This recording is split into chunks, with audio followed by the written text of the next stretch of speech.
what is going on, guys? Sergeant's Tech Tips. I'm going to be showing you the best screen recorder for Mac. This is a free app, and it's actually pre-installed on your macOS operating system.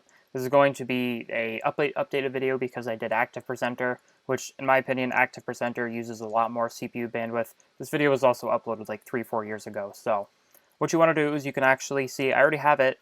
It's called QuickTime Player. You can use this to watch videos, movies. Well, if you have a DVD drive, I don't have a DVD drive, but... So there's actually a few ways you can actually find QuickTime Player. It might pop up in your already used applications because you've used it to watch a video recently. Or you can just go ahead and click F4 on your keyboard or the hamburger kind of looking icon. And then it should pop up in the other folder because this is what it's going to look like. But mine is in the utilities folder, which I created. Go ahead and click the QuickTime Player and then it should pop up on your dock, so I'm going to go ahead and click it. The reason I use QuickTime Player, I'm not using QuickTime Player right now, obviously, just so I can record this video. And honestly, the screen recorder I might do a video on, because that's a really nice one that I'm using right now. But the reason I use QuickTime Player, because it looks good, it's built into the operating system, you really don't have to do much. It shows mouse clicks, it also allows you to add a microphone, which is a very simple task for... Sometimes it's hard in different screen recorders. You can also use OBS Studio, that takes way more CPU usage, less than QuickTime Player does.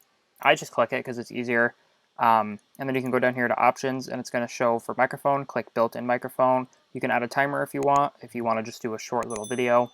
You can also have it saved somewhere, so we're going to do the desktop.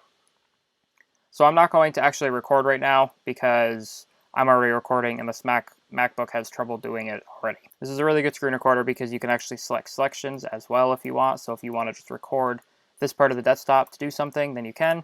Or you can move it to the full size of the desktop, or you can get rid of the bar.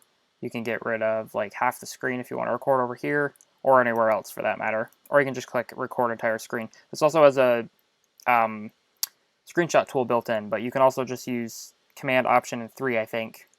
But all you have to do is click the capture entire screen and click on the screen. It'll take a screenshot. You can click it, and this is going to be the screenshot. Now if you X out of it, it's just going to go to the desktop, and then you can view it there. Well guys, that is a very short video. Sorry about that, but I'm just trying to get some videos recorded because... I don't know, I just want to get some videos recorded. That is how you get, that is the best free screen recorder in my opinion on macOS. I can do an updated video if you guys would like something a little more, with more tools. Personally, I think QuickTime is just enough if you're just a content creator, or if you want to do sound editing or any of those.